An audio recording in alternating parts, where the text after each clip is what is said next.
You're listening to The Western Rookie, a hunting podcast full of tips, tricks, and strategies from seasoned Western hunters.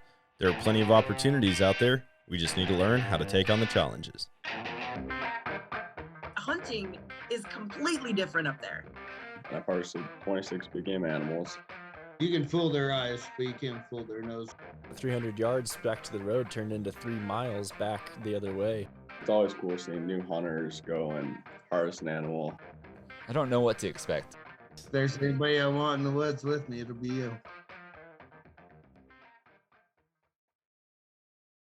Welcome back to another bonus episode of the Western Rookie Podcast, brought to you by GOHUNT.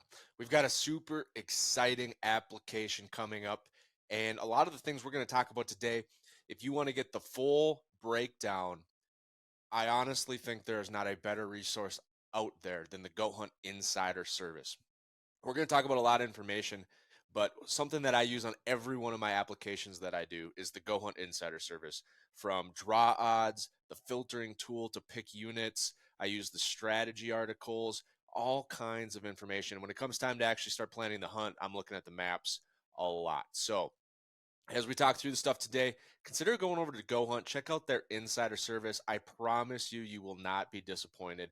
And the best part is when you sign up using the code WESTERN, they're going to give you $50 of gear shop credit when you sign up for Insider. So go over, get it checked out. But today we are talking about one of the most exciting elk applications of the app season, and that is Wyoming's non-resident elk application. You've heard me say it many times, Wyoming is a key state for anyone that is interested in elk hunting, especially elk hunting every year. It's part of our group's rotation consistently. It's been one of our best performing states. It's a great state to elk hunt. And the deadline is coming up January 31st at 11:59 p.m. Mountain Time. I definitely would not be waiting till the end. Get your apps in before January 31st. But Wyoming has a modified preference point system that we will talk about later. It allows groups of up to 6 people to apply, and the leftover tags are going to be available in a leftover draw. Now you might be thinking, well, what are the tag prices for Wyoming? Well, the regular tag is $707. The special elk tag, which we will also cover later, is $1,965. Pretty big shock. We're going to go over what that difference is in a little bit. But before we do, I want to mention that the preference points are also available in a separate time period from July 1st through October 31st. So if you know you're not going to be able to draw anything in Wyoming, or you have other plans this fall and you just want to build points, you do not need to do an application to build points. You can buy your points later in the summer and early fall. But as the breakdown, here's some important information you're going to want to know. The results will be available tentatively on May 16th. But you must front the entire price of the tag when you apply. So that means the state of Wyoming is going to hold your money from January 31st or whenever you do your application for the entire price of the tag until the draw on May 16th. If you're successful, obviously you're not going to get a refund. If you're unsuccessful, you're going to get a refund. It's probably going to be about a week or two after May 16th. You do not need to apply for the preference points once again. So if you just want to build a point, you don't have to worry about fronting any of this money. You can just buy your point later in the season. And another key thing to remember is you cannot return an elk license in Wyoming for points or a refund and get your points back. So you're not going to get your points back. You're not going to get a refund. So that's something really big to keep in mind. If you're doing multiple elk applications this year and you only want to go on one hunt, make sure if Wyoming is one of those states, you have a plan for what you're going to do if you draw both states. Maybe make sure that other state offers a refund. Now, there's a couple of big changes for 2024, which is unfortunate. It seems like there's a lot of changes across the West lately, and the same is true for Wyoming. So the biggest change to the non-resident elk applications in Wyoming this year is that applicants will now have to select one of 3 regions. So before, you could get the general elk license, and that was good for the entire state. Any of the general units across the entire state of Wyoming, you could hunt. Starting in 2024, you'll have to pick a region. There's 3 regions, a northwest, a northeast, and a southern region. and you will have to apply for that region. So what does this mean? If you know where you hunt in Wyoming, it's probably not that big of a deal for the average non-resident that does their 1 week a year hunt. But if Wyoming is new to you, or you're not happy with where you've been going and you're looking for a new spot, you'll want to have an idea of what region you're going to hunt before you apply, because you'll be locked into that region. Or for the hunters that leverage the entire season, and they might go out for an archery week and then come back for a rifle week to a different unit, you want to make sure you know what units you're going to do that in and try to pick the best region possible for your group. The other thing that's changing this year is the special elk license that we talked about increased to $1,965. And so what does this mean for the average non-resident applying for Wyoming? It means that this might push some people that used to do the special license into the regular license because they don't want to pay that much for the license. And so that could contribute to a little bit of point creep this year. It's hard to tell until the applications are done, the results are out, and we can see the data behind the draw odds, which will be available as a part of a GOHUNT Insider subscription. You get that full draw odds breakdown for all the application seasons past. So the next thing I want to talk about when it comes to Wyoming, it's been a hot topic for the last year. What is the winter like this year? So as all of you know, last year, Wyoming and Utah, much of the West got pounded by snow, just absolutely obliterated. A lot of the herds in the southwest corner of the state struggled, especially deer and antelope. Elk fared a little bit better, but when places are reporting up to 600 inches of snow, that's not really good for any species. And so, last year that was the big story, was the record brutal winter. This year, every region that we have data to date in Wyoming is below average for winter water content. So, snow water equivalent is what the NOAA and different meteorology sites report. So it's not necessarily total inches of snow, but the equivalent water. And every unit across Wyoming is below standard. So if standard is 100% of normal, they're all between 50 to 80% of that. Last year, almost every unit in Wyoming, almost every area in Wyoming was above 100%. Especially the southwest and portions of central Wyoming were above 150% of normal snow. The only area last year that did not see above 100% was the very southeast corner. So for most of the elk habitat in Wyoming last year, they had a lot of snow.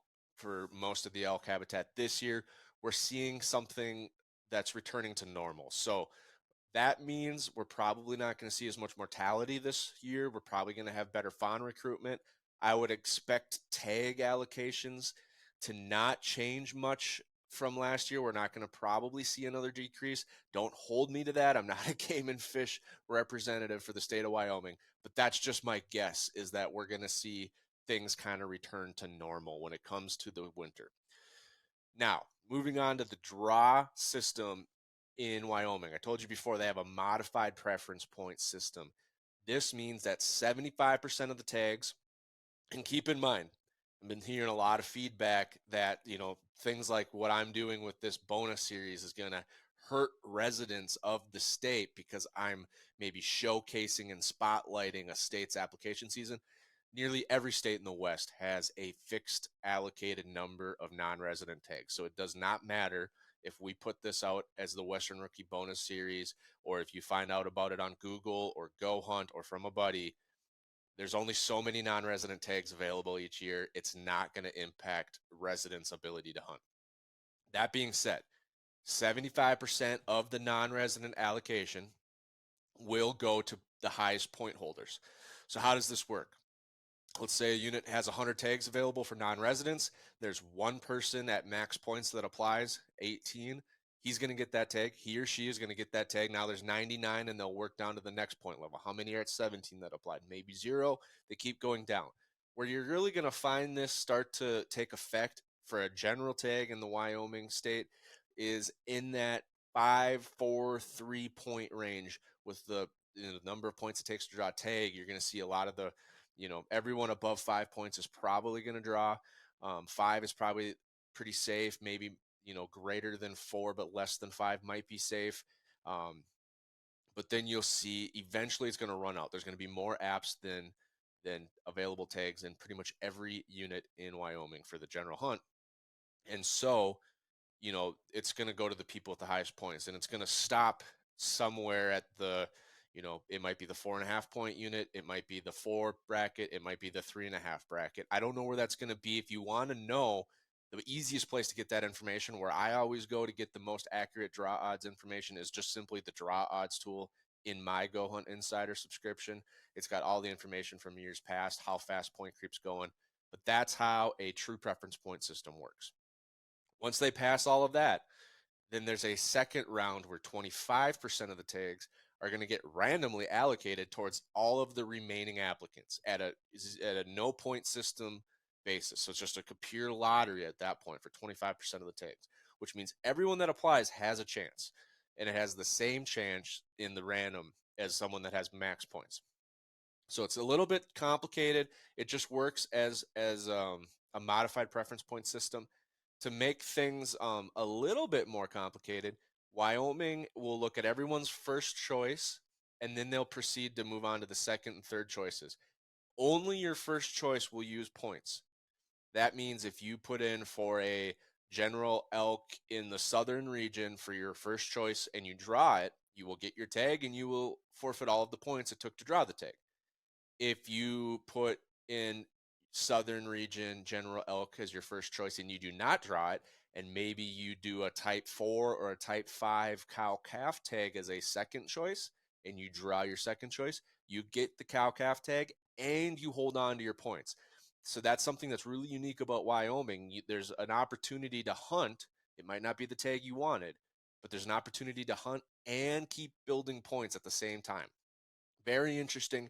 You'll have to look at, draw odds, insider, filtering 2.0, kind of figure out where those sweet spots are. If that's something you want to try to do, maybe hunt cows for 2-3 years while you build points and cash them in on a special unit for maybe a bigger bull. Now, for group applications, they'll accept apps up to 6 people in your group, which is pretty cool. I know Montana's 5. We've talked about other states. I think Alaska was 2. Idaho doesn't really have a great system for doing a group application. Wyoming is one of the better ones. If you apply as a group, your points will be averaged across all the members of your group. And so that's where you will go into the draw in whatever bracket that lands you in. So let's just say you have a group of 6 people and your average is 4.5 points across your members, right? So that would mean you're going into the draw with a total of 27 points. If you come in at the 4.5 point level, you're going to go in a bracket, and the bracket is either going to say, I can't remember if it says greater than 4 or less than 5, but there's a specific bracket for everyone that averages somewhere in the middle. And so you want to keep that in mind. People with high points might be able to mix in with people with low points, and you could still have an average that should draw a general tag. So in order to apply as a group, you're going to have a party leader begin the application. You're going to get a party ID. You're going to have to put in all the information, the name of all of your group members, and then you send that information to the rest of your group and make sure everybody in the group gets in time. Now, you might have seen in the past for Wyoming, there's a lot of tag types. I will admit, I've been confused by this in the past, and you always have to Google it, so I'm going to break it down really fast for you. Type 1 tags. This is the rifle tags. Most of these tags also allow to archery hunt that unit during the appropriate archery season with an over-the-counter stamp. But that's your type 1 tag. Type 2 tags are generally pretty much the same as a type 1. They just differ in a dates, deadlines, or areas. So it could say, type 1 might be October 1st to October 30th. Type 2 might be October 15th to October 30th, or it might say October 1st through the 30th, but only west of this highway. So it's usually just a different set of date ranges or a different boundary. Type 9, the next most common, is the archery only option. Then we have the general license. This is a little different. This is rifle or archery if you have the archery stamp. and it's any of the general units that are within your region for 2024. So the Type 1, Type 2, Type 9, those are typically for a specific unit. The general license is across any of the general units in your region. Now you get into Type 4 and Type 5. These are the full-priced cow-calf tags. And then Type 6 and Type 7 are reduced price cow-calf tags, and these do not use any preference points. It's a separate draw. So keep that in mind. But what this means is you really only need to worry about a couple of license types. If you're looking to do the normal elk hunt, you want to shoot a bull, you don't have to worry about 4, 5, 6, or 7. If you want a general hunt, that's easy. Just look at the general license. If you're archery only, that's Type 9. Everything else is Type 1 and Type 2. So there's a lot of options. Just take your time, do your due diligence, make sure you pick the right type of license that you want. Another very interesting thing about Wyoming is the United States Forest Service designated wilderness areas, or DWAs, if you will. Non-residents cannot legally hunt designated wilderness areas by the USFS without a licensed Wyoming outfitter or a licensed Wyoming resident guide. So what does that mean? It means if you want to hunt these areas as a DIY, you need to find either an outfitter or a resident guide. Now, if you know someone in Wyoming that's a resident, they cannot just take you. They have to go in person and get the proper certifications to be considered a guide, a resident guide. Now, what's confusing is there's also wilderness study areas. This is different. A wilderness study area is designated by the BLM, the Bureau of Land Management. These areas are legal for non-residents to hunt without a guide or a resident outfitter. United States Forest Service designated wilderness areas, you cannot hunt without an outfitter or a resident guide. So know before you go, check the map platform on GOHUNT, make sure you understand where these areas are, and make sure that if you hunt this unit, you know where you can and can't legally hunt. Another big consideration when it comes to Wyoming is grizzly bears. There are grizzly bears in Wyoming, especially in the northwest corners. So make sure you know where you're headed. If you're in grizzly bear country or not, this can be a concern. I've hunted both grizzly country and not grizzly country. It's one option to get away from some crowds because certain people will not be comfortable hunting grizzly country and they'll go somewhere else. So it is an option. But it's a lot more stressful hunting grizzly country. You have to be more careful. You have to do all your bear awareness and due diligence. You can't, sleep with food in your tent. You got to do a lot of stuff. And there's just a pressure, not an overwhelming, but an overarching pressure to the hunt. There's just something in the back of the mind you're always a little bit worried about. You always have in mind when you're walking around. You just have to be bear aware. So it is something you have to deal with. We've seen grizzly bears in Wyoming, in southwest Montana, which is kind of the same larger area. Keep that in mind. Decide where you stand on grizzly bears because Wyoming has them. But there's a lot of places in Wyoming that really don't have grizzly bears. And so there's options for both.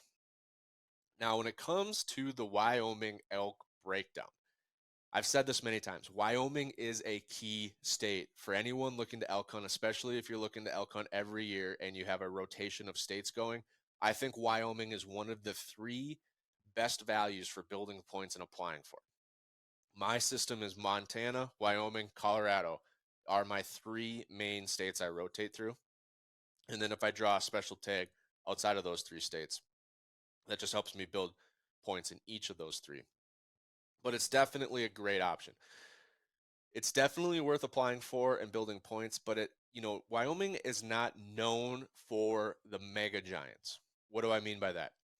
There are certain places across the West that have enormous elk. Arizona, New Mexico, Utah, northwest corner of Colorado, North Dakota, South Dakota. There's places around that are known for those 370 to 400 inch bulls. Wyoming, not necessarily known for them. I'm sure they exist. They're around. But there are a lot of big elk in Wyoming. There's a lot of 300 to 350s taken each year. And personally, 280, 275, 280, that's a big bull. I've seen a lot of them. I've shot one in that size range. To me, big bulls start in the 270, 275 range. And so there are a ton of great bulls and units with great quality in Wyoming.